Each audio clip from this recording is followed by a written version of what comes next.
What's up, ladies and gentlemen? Welcome to NFL Breakdown. We're going to be breaking down everything in the NFL from the offseason to next Super Bowl. Super Bowl 52 just ended, and congratulations to the Philadelphia Eagles, who won 41-33 on a great, not really a defensive game, but a great defensive play by Brandon Graham and the secondary against Gronkowski at the very end of that game to seal a Super Bowl title for the city of Philadelphia. I'm going to start this off by basically recapping what occurred in the Super Bowl and just how it went down. And we're going to get a little bit of a pattern of this in the future. But to start off, Nick Foles, your Super Bowl MVP. Who would have seen it coming? This guy had a rough stint with Jeff Fisher in St. Louis at the time, and then went to Kansas City the year after being released by Jeff Fisher, and then goes back to Philadelphia where Doug Peterson gave him a chance to be who he was, and that was a Philadelphia Eagle in my eyes. When Carson Wentz went down, he was arguably the MVP. Nick Foles stepped in, struggled for a bit. They redid the entire playbook for him, and we just saw a coaching masterpiece from Doug Peterson, who, in my eyes, should be considered one of the best coaches in the league, and this guy was considered one of the worst. And that's just a tribute to how he was able to bring this team from 7-9 to Super Bowl champions at 13-3. Again, just an absolute masterful performance by the defense, specifically Brandon Graham, who got the strip sack at the end of the game to seal it for the Philadelphia Eagles, and Jake Elliott, the rookie kicker, who now owns the rookie distance made kick for the Super Bowl at 46 yards, which is amazing. And congratulations to the Eagles, who deserved every minute of it. But what happened, New England? What happened? You were a team at 13-3 who had the best coach in the league, arguably the best quarterback of all time, not in my opinion, of course. You had it all going right.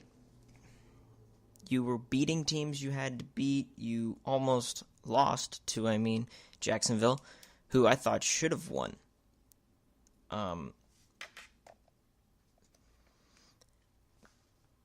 This team was the overwhelming favorite to win Super Bowl 52.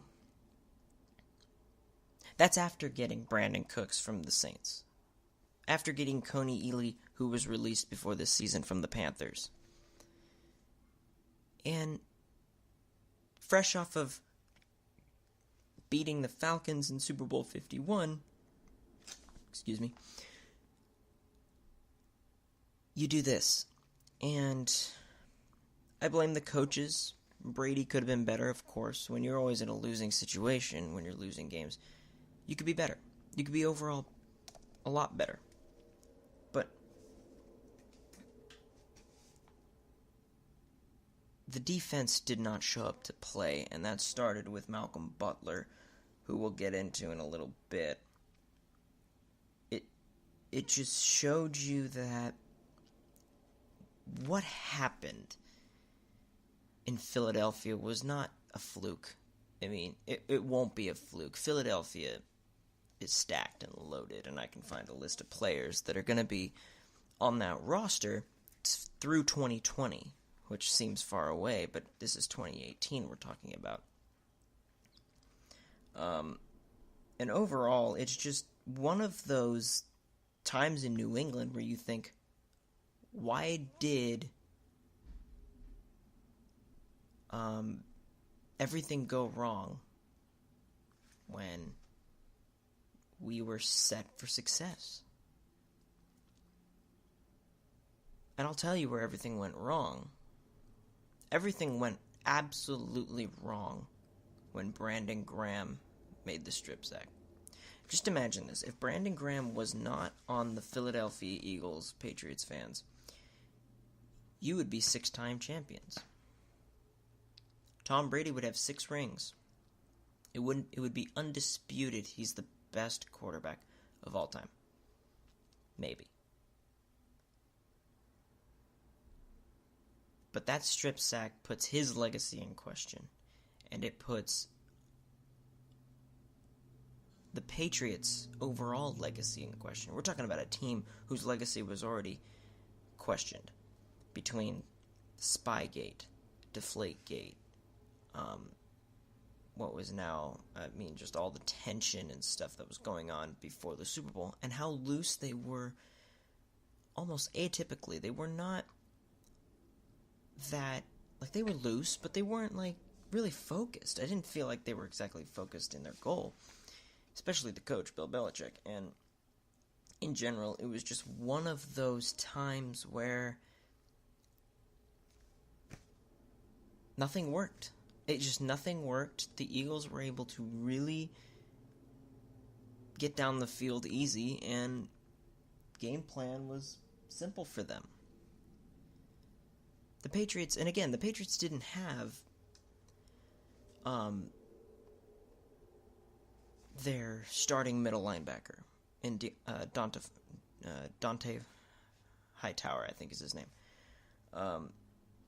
And you could see it. You could see the holes that were forming in the defense, and it was just guys like Nelson Aguilar for the Eagles, who everyone thought was a bust. Alshon Jeffrey got open. Zach Ertz now is considered an elite tight end. And, again, what else could the Patriots do against this Philadelphia team who, in my eyes, is one of the best built teams that we've seen in a long time? And I give all the props to them for doing what a team is supposed to do, which is when your starters get hurt, your backups get you to the point where you want to be. And you can't say that about any other team except for the Philadelphia Eagles, who not only lost Carson Wentz, their starting quarterback, they lost Jason Peters, their starting left tackle. They lost Jordan Hicks, their starting middle linebacker. They lost so many players. Not to mention they lost Darren Sproles, who was arguably probably their best running back. They lost all those players this season. And they still won the Super Bowl. The NFC East cannot make fun of them anymore. They won the Super Bowl in arguably the best fashion any team has ever done it in that division. Again, the Redskins, yeah. Cowboys, so what? Giants, you were more or less healthy. The Eagles were missing 3 starters from the 3 most important positions in the National Football League. Middle linebacker, left tackle, quarterback. And they beat Tom Brady, who is known as the best quarterback of all time. This will be a major hit on his legacy as we move forward here in 2018. See, I thought I'd talk about the Super Bowl and just what, and that's basically my recap. It's just what happened, what were my takeaways from it. But let's get into my biggest takeaway from the Super Bowl. Malcolm Butler didn't play a single defensive snap in this Super Bowl. Why? Now, as far as I know, Bill Belichick, the head coach of the New England Patriots, was saying that this was a coaching decision. I believe him. But then reports started coming out when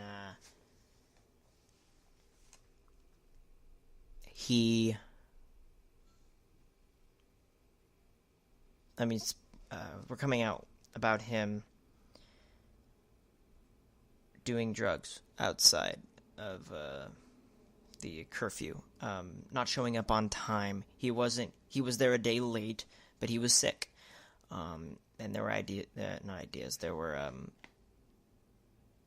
stories of him having parties with women and a bunch of things that were going on with Malcolm Butler, that the Patriots justified those reasons and said, you're not playing in the Super Bowl.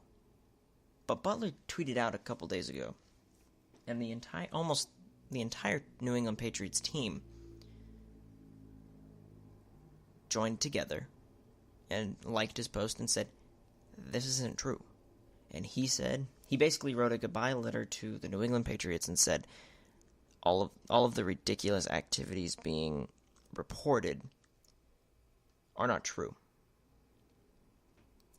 And to me, that says a lot about him as a person and a lot about the Patriots organization as a business. They want him out the door. They do. They want him out the door. And they told him that when they signed Stephon Gilmore to the contract they signed him to last offseason. Butler, in my opinion, is the most underappreciated defensive back in the NFL. He's a great player. And without him, the Patriots don't win Super Bowl 49. They don't. The Steelers. Seahawks win for the second year in a row. And you treat Malcolm Butler, arguably one of the greatest corners in the league right now, like this. There's no excuse for it, New England. There's no excuse. You can't do this without a specific reason. And the reasons that you put out there are false.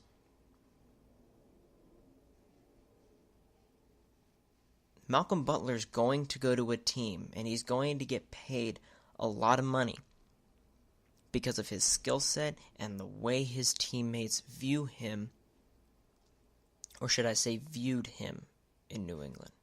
And you benched this guy in the greatest stage.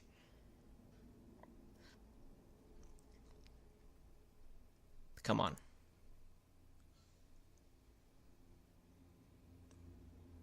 New England's lying to us about all of the theories out there of why Malcolm Butler got benched.